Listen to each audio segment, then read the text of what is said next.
We start by integrating Tailwind CSS into our Next.js project. Open the _app.js file, which is the root component of your Next.js application.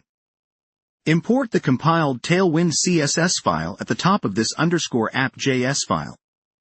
This import statement makes Tailwind's utility classes available throughout our application, ensuring that any component we create can use Tailwind's styling straight away. Next, let's look at the Tailwind config.js file, which is critical for customizing Tailwind to fit your project's needs. This configuration file has a content array where you tell Tailwind where to look for class names. Typically, this includes your pages and components directories. By doing this, Tailwind will only include styles in your final build that you're actually using, which is a process known as purging. The theme section is where you can extend Tailwind's default values, and the plugins array is for adding any third-party plugins you might need. Now, let's create a simple React component with Tailwind CSS for styling. Here's a button component where we're applying Tailwind utility classes directly to the button element.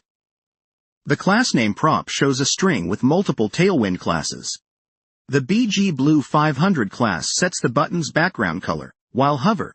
BG Blue 700 changes the background color on hover. Text white makes the button's text color white. Font bold applies bold font weighting. PY2PX4 sets the padding on the Y and X axes respectively. And rounded gives the button rounded corners. This is a clean and efficient way to style components without leaving your JS Xcode.